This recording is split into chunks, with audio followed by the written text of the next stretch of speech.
آج ہم پڑھیں گے آیت نمبر 6 سورہ ابراہیم۔ بسم اللہ الرحمن الرحیم۔ وَإِذْ قَالَ مُوسَىٰ لِقَوْمِهِ اذْكُرُوا نِعْمَةَ اللَّهِ عَلَيْكُمْ، اور جب کہا موسیٰ نے اپنی قوم سے یاد کرو اللہ کی نعمت کو اپنے اوپر۔ ابھی ہم یہاں سے یہاں تک کی تفسیر پڑھ رہے ہیں۔ عربی میں جب از استعمال ہوتا ہے نا، یہ جو از ہے الف اور زال از، یہ اس کا مطلب ہوتا ہے جب، ٹھیک ہے، لیکن دراصل یہ اذکر یعنی یاد کرو کے اس میں ہے، ٹھیک ہے۔ اذکرو کی نا یہ شارٹ کٹ ہے، شارٹ فارم ہے۔ زبان میں الفاظ وقت گزرنے کے ساتھ شارٹ ہوتے جاتے ہیں نا، پرانی اردو نکال کر دیکھیں تو الفاظ لمبے ہوتے تھے، پرانی انگلش میں بھی الفاظ کی حروف زیادہ ہوا کرتے تھے، اسی طرح عربی میں بھی کچھ الفاظ وقت گزرنے کے ساتھ مختصر ہوتے گئے۔ قرآن میں اب جہاں بھی آپ وَإِذَا یا از پڑھتے ہیں تو اس کا پورے معنی بنتے ہیں کہ جب، ٹھیک ہے۔ تو سمجھ جائے کریں کہ دراصل یہ اس کے معنی ہیں یاد کرو وہ وقت جب، یعنی یہ پورا ایک جملہ ہے، یاد کرو وہ وقت جب، یعنی اس کا یہ مطلب بنتا ہے، اور اس میں ہمیشہ آپ کو کچھ یاد دلایا جا رہا ہوتا ہے۔ اس آیت میں کیا یاد دلایا جا رہا ہے، بلکہ کیوں یاد دلایا جا رہا ہے؟ پیچھے ہم نے آیت شروع کی آیتوں میں پڑھا کہ ہمیں یہ کتاب کیوں دی گئی ہے، تاکہ ہم لوگوں کو ان کے اندھیروں سے نکالیں اور ان لوگوں کی طرح نہ ہو جائیں جو لوگوں کو اللہ کے راستے سے روکتے ہیں اور اللہ کے دین میں ٹیڑھ ڈھونڈتے ہیں۔ پھر ہمیں ماضی میں لے جایا گیا جہاں اللہ تعالیٰ نے ہمیں یاد دلایا کہ اس نے ہر قوم میں اس کی زبان جاننے والا رسول بھیجا تاکہ وہ سب کو بات صاف صاف سمجھا دے۔ جیسے ہمیں کہا گیا کہ ہم دوسروں کو بات سمجھا دیں، کون سی بات؟ اللہ کی بات۔ پھر یہاں قرآن نے قصے کا رخ اس طرف موڑ دیا کہ جو کوئی مجھ سے پوچھے تو قرآن کا یہ فیوریٹ موضوع ہے، یعنی مجھے لگتا ہے کہ اللہ تعالیٰ کو خود بہت پسند ہے ہر کچھ آیت کے بعد موسیٰ علیہ السلام کا ذکر چھیڑ دینا۔ بعض دفعہ آپ کو قرآن سے موسیٰ علیہ السلام کا قصہ لگتا ہے۔ اب دیکھیں صورت ہے ابراہیم علیہ السلام کی، لیکن قصہ ابھی ابراہیم علیہ السلام کا نہیں آیا، بلکہ پہلے کس کا آ رہا ہے؟ موسیٰ علیہ السلام کا۔ شاید اس لیے کہ موسیٰ علیہ السلام کا قصہ ہر زمانے کے لیے اپلائی ہوتا ہے۔ ان کے بہت سارے قصے ہیں اور ان کے ہر قصوں کے اینگلز میں کچھ نہ کچھ ایسا ہے جو آپ کو آپ کے اندھیروں سے نکال سکتا ہے۔ پھر ہمیں بتایا گیا کہ کیسے اللہ تعالیٰ نے موسیٰ علیہ السلام کو اپنی نشانیاں عطا کی اور ان کے قصے میں سبق ہے ہر اس شخص کے لیے جو صبارون اور شکورون، یہ ہم نے پڑھا تھا پہلے، ہم تھوڑا سا ریوائز کر رہے ہیں، یا ہماری کیس میں جو صبار اور شکور بننا چاہتا ہے۔ میں اور آپ قرآن کی اس محفل میں کیوں بیٹھے ہیں؟ کیونکہ اندر سے ہمیں بھی معلوم ہے کہ ہم ٹھیک راستے پہ نہیں جا رہے۔ ہم نے اپنی زندگی میں بہت سے میس پھیلا رکھے ہیں، ہمیں شدید ضرورت ہے خود کو فکس کرنے کی۔ ہم ایسے دور میں جی رہے ہیں جہاں فتنے ہر طرف ہیں، اور کبھی ہم ان فتنوں کے آگے ہار مان لیتے ہیں اور کبھی ان سے پیچھا چھڑا لیتے ہیں۔ ایسے میں ہمیں خود کو فکس کرنے کی شروعات بگننگز کہیں سے تو کرنی ہے، اس لیے میں اور آپ بار بار قرآن کی طرف واپس آتے ہیں تاکہ اپنے آپ کو فکس کریں۔ ہمیں خود روشنی ملے گی تو دوسروں کو اندھیروں سے نکالیں گے نا، ورنہ اندھا شخص کبھی بھی کسی کی رہنمائی نہیں کر سکتا۔ اور خود کو فکس کرنے کے سفر کا آغاز ہم نے کرنا ہے اپنے اندر ایک صفت پیدا کر کے، اور وہ ہے شکر۔ آیت ہم پڑھتے ہیں، واپس آیت پہ چلتے ہیں۔ وَإِذْ قَالَ مُوسَىٰ لِقَوْمِهِ اذْكُرُوا نِعْمَةَ اللَّهِ عَلَيْكُمْ، اور جب کہا موسیٰ نے اپنی قوم سے کہ یاد کرو اللہ کے احسان کو اپنے اوپر۔ یاد کرو کے لیے کیا لفظ آیا ہے؟ اذکرو، اور اذکرو جو ہے اگر ہم اذ قال موسیٰ لقومه اذکروا، اذکرو کی اگر ہم ڈیپ اس میں جاتے ہیں روٹ ورڈز میں تو اس میں آتا ہے ذکرو، ٹھیک ہے۔ ذکرو کا لفظ مردوں کے مخصوص اعضاء کے لیے استعمال ہوتا ہے، اس کا ایک مطلب مردانگی بھی ہوتا ہے۔ کلہاڑے کے بھاری سر کو بھی ذکر کہتے ہیں، اسی سے اس کا مطلب نکلا ہے طاقت، قوت، کیونکہ طاقت کو مردانگی کے متبادل سمجھا جاتا تھا اور اب بھی سمجھا جاتا ہے، سوائے چند لوگوں کے جو مرد اور عورت کی تفریق بھول گئے ہیں۔ بطور قرآن اسٹوڈنٹ یہ بات یاد رکھیں کہ اللہ نے مرد اور عورت کو برابر نہیں بنایا، مردوں کو فضیلت دی ہے اور عورتوں کو ان سے مختلف بنایا ہے۔ اس دور سے نکل ہے کہ کون زیادہ طاقتور ہوتا ہے، مرد ہی فزیکلی زیادہ طاقتور ہوتے ہیں اور کچھ چیزیں فیکٹ ہوتی ہیں، ان کو بدلا نہیں جا سکتا۔ تو بات ہو رہی تھی ذکر کی، ذکر کا مطلب ہوتا ہے قوت اور طاقت اور مردانگی، اور طاقت اور مرد کے ساتھ کیا ہوتا ہے بھلا؟ اس کا نام یاد رکھا جاتا ہے تاریخ میں۔ یہیں سے ذکر کا دوسرا مطلب نکلا ہے اچھی شہرت کے ساتھ یاد رکھے جانا، نیک نامی، یاد کروانا، کسی چیز کو مینشن کرنا، یہ سب اس کی میننگز میں آتے ہیں۔ اسی طرح سے ذکرون کا ایک اور مطلب بنتا ہے کہ کسی چیز کو دہرا کے حافظے میں بٹھانا، یعنی یاد کرنا۔ اس کا مطلب شادی کے لیے پرپوز کرنا بھی ہوتا ہے اور ریکارڈ کرنا بھی۔ اس کا مطلب یہ بھی ہے کہ کسی بات پہ خاموشی سے سوچنا اور غور و فکر کرنا۔ یہاں موسیٰ علیہ السلام نے اپنی قوم سے فرمایا ہے، اور ہمیں بھی وہ وقت یاد دلایا جا رہا ہے کہ یاد کرو اپنے اوپر اللہ کے احسان کو۔ احسان کے لیے جو لفظ یہاں پر استعمال ہوا ہے وہ ہے نعمت اللہ۔ ٹھیک ہے، اس کو ہائی لائٹ کر دیتی ہوں۔ نعمت اللہ، نعمت کا لفظ نکلا ہے کس سے؟ اس کا روٹ ورڈ اگر ہم دیکھیں تو وہ ہے نعم سے۔ ٹھیک ہے، نعم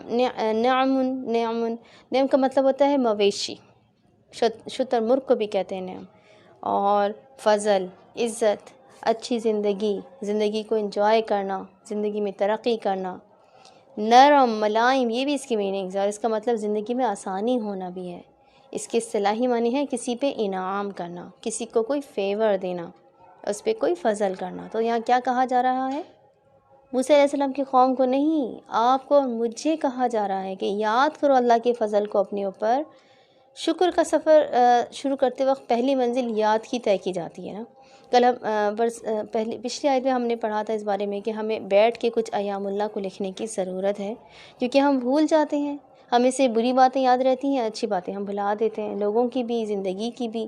اس وقت ہمیں اگر شکر گزار بننا ہے تو سب سے پہلے ان انعامات کو یاد کریں جو اللہ نے ہم پہ کیے ہیں۔ ٹھیک ہے، پچھلی آیت میں ہم نے پچھلے ہفتے بہت سے واقعات کو یاد کرنے کو کہا، آج صرف کسی ایک ایسے واقعے کو یاد کر لیں جیسے کہ آگے بیان ہو رہا ہے۔ آیت کا اگلا حصہ پڑھتے ہیں۔ اذ انجاکم من آل فرعون یسومونکم سوء العذاب، جب یعنی اللہ نے تمہیں نجات دی آل فرعون سے جو پہنچاتے تھے تمہیں بدترین عذاب۔ یاد کرنے اپنی زندگی کے ہر اس فرعون کو، اس انسان یا اس چیز کو جو آپ کو شدید کرب میں مبتلا کیے ہوئی تھی، اور اللہ نے آپ کو اس میں ایسے نجات دی جیسے پانی میں راستہ سا بنا دیا ہو۔ نجات کے لیے جو لفظ استعمال ہوا ہے نا، اس انجاکم یہاں لکھا ہوا ہے۔ ٹھیک ہے، اس کا روٹ ورڈ ہم دیکھیں تو وہ بنتا ہے نجوا۔ ٹھیک ہے، نون جیم اور واو، نجوا۔ اور نجو کہتے ہیں ہائی لینڈ کو، یعنی اونچی زمین جو اتنی اونچی ہو کہ وہاں تک سیلاب کا پانی نہ پہنچ سکے۔ اس کا ایک اور مطلب ہوتا ہے اپنے اوپر سے کیچڑ صاف کرنا۔ اس کا مطلب بچ نکلنا، بھاگ جانا بھی ہے، محفوظ ہونا اور امان میں آ جانا بھی ہے۔ ایک اور معنی ہے کسی پہ بھروسہ کرتے ہوئے اس کو اپنا راز بتانا اور مشورہ کرنا، یہ بھی نجات کی ایک قسم ہے۔ ایسا ہو ہی نہیں سکتا آپ کی زندگی میں کہ ابھی تک کوئی فرعون نہ گزرا ہو ہی نہیں سکتا۔ کوئی نہ کوئی فرعون ہوتا ہے، کوئی نہ کوئی فرعون ہوگا جس کے آگے آپ بے بس تھے، اور پھر اللہ تعالیٰ نے آپ کو اس سے نجات دی، اس کی گندگی سے آپ کو صاف کیا، آپ کو ایسے مقام پہ لے جایا گیا جہاں اس کی ظالم موجیں آپ کو چھو نہیں سکتی تھیں، آپ اس کے خوف سے نکل کے امان میں آ گئے۔ یا اللہ نے کسی ایسے شخص کو آپ کی طرف بھیجا جس کے ساتھ اپنا غم شیئر کر کے اور اس سے مشورہ کر کے آپ کو کسی مسئلے سے نجات مل گئی۔ اور آپ کا مسئلہ کیا تھا؟ اور فرعون کیا کرتا تھا آپ کے ساتھ؟ یسومونکم سوء العذاب، وہ پہنچاتا تھا آپ کو بدترین عذاب۔ بدترین کے لیے جو یہاں لفظ استعمال ہوا ہے، سوء العذاب کے لیے جو لفظ ہے وہ ہے سوء۔ ٹھیک ہے، اور سوء کا مطلب ہوتا ہے بہت برا، شدید، دردناک، کسی کو ہرٹ کرنا، ٹارچر کرنا، اذیت دینا۔ اور عذاب یہ تو ہم پہلے پڑھ چکے ہیں نا، عذاب کا لفظ نکلا ہے عذابن سے۔ ٹھیک ہے، جس کا مطلب ہوتا ہے کہ کسی چیز کی مٹھاس چھین لینا، زندگی کو بے رونق کر دینا۔ اور وہ اس برے عذاب سے آپ کو کیا کرتے تھے؟ بظاہر لکھا ہے کہ آپ کو عذاب پہنچاتے تھے، لیکن آپ قرآن اسٹوڈنٹ ہیں، آپ نے اس لفظ پہنچانے کا عربی روٹ ورڈ دیکھنا ہے جو کہ کیا ہے؟ یسومونکم، یسومونکم۔ ٹھیک ہے، اور پھر اس لفظ کو ہم ڈکشنری میں اگر دیکھیں تو ہم دیکھتے ہیں اس کے روٹ ورڈ بنتا ہے یسومونکم کا سواما، اس طرح سے اس کے وہ بنتے ہیں روٹ ورڈ۔ اس کا مطلب ہوتا ہے مال کو فروغ کرنا، فروغ کرنے کے لیے پیش کرنا، کسی مال کی قیمت کا اندازہ کرنا، کسی چیز کو دھکا دینا، جانوروں کا گھاس چرنا، یہ بھی اس کی میننگ ہے۔ اور گھاس چرتے ہوئے جانور کیا کرتے ہیں؟ چراگاہ کا چکر لگاتے ہیں نا، تو اس کا مطلب چکر لگانا بھی ہے۔ سواما کا ایک مطلب نشان لگانا یا داغ لگانا بھی ہے۔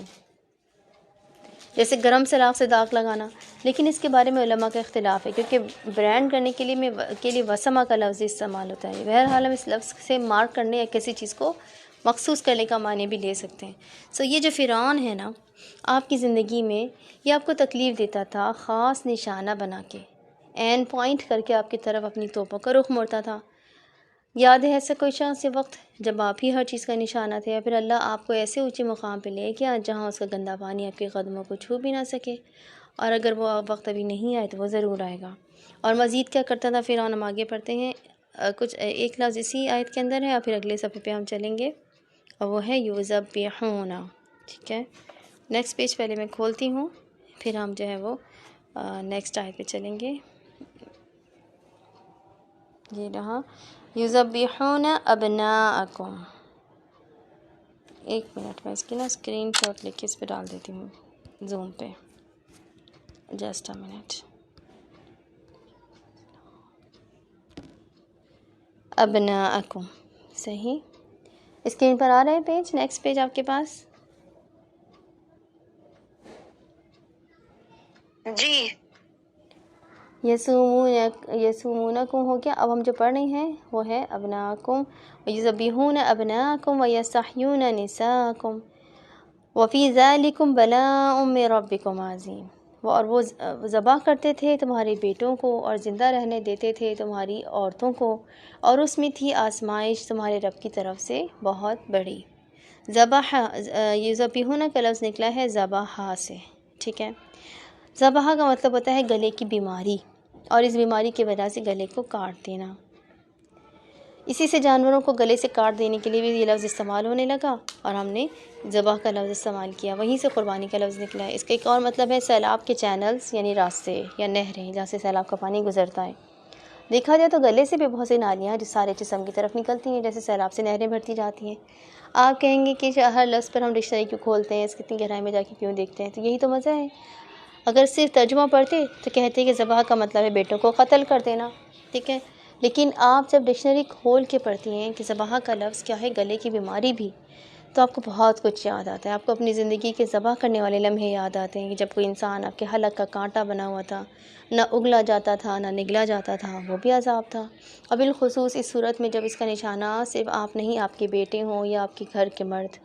اچھا، بالخصوص یہ کیوں کہا گیا کہ بیٹوں کو فرعون مارتا تھا اور عورتوں کو زندہ رہنے دیتا تھا؟ بیٹیوں نہیں کہا گیا ہے، حالانکہ بیٹا کی بات بیٹی کہنا چاہیے تھا، مگر بیٹوں اور عورتوں کہا گیا، مردوں اور عورتوں بھی نہیں کہا گیا۔ یقیناً اس میں بھی کوئی مصلحت ہوگی، لیکن اس کو ہم پھر کبھی ڈیٹیل سے پڑھیں گے۔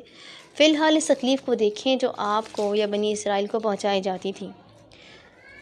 زندہ چھوڑنے کے لیے جو لفظ استعمال ہے وہ ہے یستحیون، ٹھیک ہے۔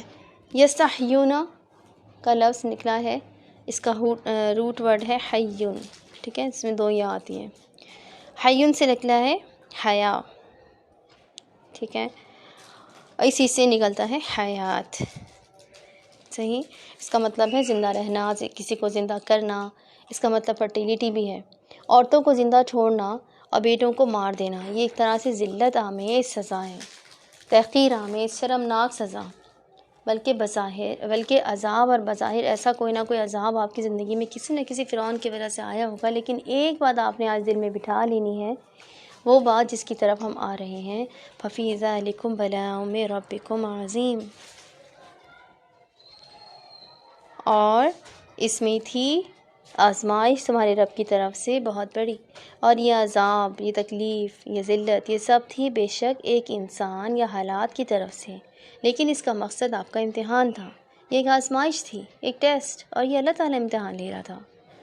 بلاؤن کا لفظ نکلا ہے بلاوا سے، اس کا جو روٹ ورڈ ہے نا اس میں واو بھی آتا ہے۔ آپ کہیں گے بلاؤن کے آخر میں تو حمزہ ہے، اس میں روٹ ورڈ میں واو کیوں ہے؟ تو یہ تھوڑا سا سمجھنا ہوگا کہ کسی دن روٹ ورڈ نکالنے کے لیے الگ سے ہم سیشن کریں گے، بلکہ اگر آپ چاہیں تو آپ عربک سیکھنے کے لیے عربک کلاس میں بھی ایڈمیشن لے سکتی ہیں۔ بلاغن کا مطلب ہوتا ہے امتحان یا ٹرائل لینا، کوشش کرنا، کسی چیز کے لیے دل میں خیال کا جذبہ رکھنا، کسی کو کوئی حلف دینا، اس کا مطلب کسی سانحے کا نازل ہونا بھی ہے۔ ایک اور معنی بنتے ہیں کہ رازوں کا کھل جانا اور انسان کو کسی بات کا احساس ہو جانا، جسے انگریزی میں کہتے ہیں نا ریئلائز ہو جانا، یہ بھی بلاغن کا مطلب ہے۔ یہ تکلیف جو آپ نے ماضی میں کاٹی ہے، جس سے اللہ نے آپ کو نجات دی، وہ تکلیف آپ کی زندگی میں رینڈملی نہیں آئی تھی، اس کا ذمہ دار وہ فرعون نما انسان ہی تھا، اس کو گناہ ملے گا، لیکن کس نے اس کو اس کی اجازت دی آپ کو تکلیف دینے کی؟ کس نے اس کو اپنی طاقت سے نہیں روکا بلکہ اس کو مہلت دے دی؟ کس نے اس کو یہ سب کرنے دیا اور ایک مخصوص لکھی ہوئی مدت تک ظلم نہیں ختم ہونے دیا؟ اللہ تعالیٰ نے، آپ کے اور میرے رب نے۔ یہاں اس بات کو آپ نے اپنی آنے والی زندگی کے لیے سمجھ لینا ہے اور دل میں بٹھا لینا ہے کہ آپ پہ کوئی مصیبت نہیں آتی مگر اگر اللہ کی اجازت نہ ہو۔ آپ کو کوئی تکلیف دے نہیں سکتا اگر اللہ تعالیٰ اس کو روک دے۔ ایک طرف ہم پڑھتے ہیں کہ اللہ اتنا غفور الرحیم ہے، وہ 70 ماؤں سے بھی کئی گنا زیادہ انسان سے محبت کرتا ہے، وہ بار بار رحم کرتا ہے، تو پھر وہ ہمیں تکلیف کیوں پہنچنے دیتا ہے؟ وہ ان انسانوں کو یا جن چیزوں کو جو ہمیں تکلیف دیتی ہیں ان کو وہیں روک کے کچل کیوں نہیں دیتا؟ وہ ان کو یہ کرنے کیوں دیتا ہے؟ اس کی اجازت کے بغیر تو پتہ نہیں ہلتا۔ پھر انسان کیوں کسی کی زندگی کو دہلا دیتے ہیں؟ کیونکہ اللہ کی محبت ٹف لو ہے۔ ٹف کو سمجھتے ہیں کیا ہوتا ہے؟ اللہ تعالیٰ نے ہم سے محبت کی بات کی ہے لیکن کہیں یہ نہیں کہا کہ ہمیں آسان زندگی ملے گی، ہم نرم و نازک دل کے ساتھ چھوئی موئی بن کے رہیں گے، ہمیں آج تک نہیں آئے گی۔ ایسی محبتوں کے دعوے تو انسان کیا کرتے ہیں کہ چاند تارے توڑ لاؤں گا، تمہیں تکلیف نہیں ہونے دوں گا، تمہیں کبھی ہرٹ نہیں کروں گا، تم میرے ساتھ خوش رہو گی، تمہارے پر آنچ نہیں آنے دوں گا، وغیرہ وغیرہ۔ یہ وعدے تو ہیروز کرتے ہیں۔ اللہ تعالیٰ نے ایسا وعدہ اپنے بندے سے نہیں کیا۔ اس نے کہا ہے کہ تم اس دنیا میں ضرور آزمائے جاؤ گے۔ اس نے کہا ہے کہ تم نے کیا سمجھا ہے کہ تم ایمان لاؤ گے اور آزمائے نہیں جاؤ گے۔ اس نے انسان کو بتا دیا ہے کہ دنیا آزمائش کی جگہ ہے۔ اس نے خوبصورتی سے آراستہ کیا ہے اور وہ اس کو روئی کی طرح دھنک بھی دے گا نا۔ یہ دنیا دل لگانے کی جگہ نہیں ہے، نہ اس میں عیش و آرام ملے گا۔ یہ دنیا اللہ کا ٹیسٹ ہے، آپ کے لیے بھی اور اس فرعون نما انسان کے لیے بھی۔ ایک ہی واقعے سے اللہ تعالیٰ دونوں کو آزماتا ہے، ظالم کو بھی اور مظلوم کو بھی، فرعون کو بھی، موسیٰ علیہ السلام کو بھی، اور موسیٰ کی قوم کو بھی۔ کیونکہ اس دنیا میں اللہ نے ہمیں عیش و عشرت سے ایسی زندگی گزارنے نہیں بھیجا تھا جہاں کوئی مسئلے ہی نہیں ہوں گے، ہم مزے سے رہیں گے نرم و نازک دل کے ساتھ، جو کبھی ہرٹ نہیں ہوگا، سب اچھے ہوں گے، ہم سب کے ساتھ اچھے رہیں گے۔ نہیں، یہ تو جنت میں ہوگا، اس دنیا میں نہیں ہوگا۔ یہاں ہمیں بار بار آزمائش کی بھٹی سے گزار کے سخت بنایا جائے گا، ہمارے دل چھلنی ہو جائیں گے، بار بار ٹوٹیں گے، ان پہ داغ بھی پڑیں گے اور وہ اپنے سارے پھرنڈوں اور نشانات کے ساتھ جینے کی عادت ڈالیں گے۔ یہاں سب آزمائش ہے، مال آزمائش، اولاد آزمائش، ماں باپ آزمائش، فقر آزمائش، محبت، نفرت، یہ سب آزمائش، نعمت آزمائش، تکلیف بھی آزمائش۔ جیسے تکلیف کا ملنا آپ کے لیے آزمائش ہے، ویسی تکلیف دینے والے کے لیے بھی یہ آزمائش تھا۔ آپ کی زندگی کے چند ماہ یا چند سال اگر اس شخص نے خراب کیے تو اس کے اپنے بھی سکون سے نہیں گزرے ہوں گے۔ ایک ہی وقت میں آپ دونوں آزمائے جا رہے ہوں گے۔ اگر آپ ابھی تک ایسی کسی آزمائش کا شکار ہیں تو یاد رکھیں کہ اگر آپ نے اس ظالم کا ہاتھ نہیں روکا یا خود کو اس سچویشن سے ریموو نہیں کیا، جیسے موسیٰ علیہ السلام کی قوم نے ہجرت کر کے خود کو وہاں سے نکال لیا تھا، تو آپ کی آزمائش طویل ہو جائے گی۔ اس سے خود کو نکالنے کے لیے پہلا قدم آپ کو خود لینا ہوگا۔ شکر کرنا وہ آنکھ رکھنا ہے جو یہ دیکھ سکے کہ جو اب نہیں ہے وہ کبھی تو ملے گا۔ اگر آپ اب تک ایسی کسی آزمائش کا شکار ہیں تو اپنے اندر ایک احساس پیدا کریں، بار بار خود کو یاد دلائیں کہ آزمائشیں ختم ہو جاتی ہیں، فرعون غرق ہو جاتے ہیں، سمندروں میں سے راستے نکل آتے ہیں، نجات مل جایا کرتی ہے۔ بس اہم یہ ہے کہ ہم اس امتحان میں سے کیسے نکلیں، پاس ہو کے یا فیل ہو کے۔ اور اگر آپ کو نجات مل چکی ہے تو اس وقت کو یاد کر کے اللہ کا شکر ادا کریں۔ ایک زمانہ تھا یوں لگتا تھا کہ یہ اذیت کبھی ختم نہیں ہوگی، آپ زندگی بھر کے لیے اسے محصور ہو چکے ہیں، مگر زندگی تو ہے ہی تبدیلی کا نام، ہر سال تبدیلی لاتا ہے۔ آپ کی زندگی بھی بدل گئی اور نہیں بدلی تو بدل جائے گی۔ دونوں حالتوں میں اللہ تعالیٰ کا شکر ادا کریں اور اپنی کشادگی کا انتظار کریں۔ تو آج کی آیت سے ہمیں یہ سمجھنا ہے کہ اللہ تعالیٰ کی محبت ٹف محبت ہے، اس میں امتحان بھی ہیں اور یہ وقت گزرنے کے ساتھ ساتھ مزید ٹف ہوتے جائیں گے، لیکن ان امتحانوں کے درمیان میں معجزے بھی ہوں گے، اور معجزے فرعونوں کے لیے نہیں، موسیٰ کے لیے ہوتے ہیں نا۔ جس کو اللہ کے وعدے پہ ایمان ہوگا اس کے لیے نکلیں گے سمندروں میں سے راستے، اس کے پیچھے آنے والے غرق ہو جائیں گے۔ جس نے اللہ کی محبت کو سمجھا اور اللہ کو اپنا دوست بنایا، اسی کے لیے اللہ نجات کا راستہ وہاں سے بنائے گا جہاں اس نے سوچا بھی نہیں ہوگا۔ امتحان آئیں گے لیکن مدد بھی آئے گی، اور ہر دفعہ ایسے آئے گی مدد کہ آپ کو اللہ تعالیٰ پہ پیار آئے گا. ہر دفعہ اللہ تعالیٰ کی مدد آپ کو رلائے گی بھی اور حیران بھی کر دے گی. آپ بس بھولنا نہیں ہے اپنی زندگی کے ایام اللہ کو یاد رکھنا ہے، وہ بڑے دن جب اللہ کی بڑی مدد آئی تھی. ہر روز اس کا شکر ادا کرنا ہے، اس کی قدر کرنی ہے، اور بار بار خود کو یاد دلاتے رہنا ہے، کیونکہ ایک سمندر پار کرنے سے یہ گارنٹی نہیں مل جاتی کہ آگے مسئلے نہیں ہوں گے. جو قومی اللہ کو سمندر پار کر کے بھول جاتی ہیں وہ 40 سال تک صحرا میں بھٹکتی رہتی ہیں. اس لیے خود کو ٹریک پہ رکھیں اور یہ سفر شکر سے شروع ہوگا. ماضی میں اپنے اوپر ہوئے انعامات یاد کرنے سے اور ان کے لیے زبان سے اللہ تعالیٰ کا شکر ادا کرنے سے جب زندگی ایک دم بورنگ ہو جائے، بالکل روٹین لائف بن جائے، تو سب سے زیادہ شکر ادا کیا کریں، کیونکہ روٹین لائف بھی ایک نعمت ہے. اس کا مطلب ہے کہ کوئی بڑا مسئلہ نہیں پیش آ رہا. آپ 2 آزمائشوں کے درمیان زندگی گزار رہے ہیں. ایک آزمائش گزر چکی ہے اور ایک آنے والی ہے. سو اللہ کا کلمہ شکر ادا کریں اور پھر ملتے ہیں انشاءاللہ اگلے سبق کے ساتھ.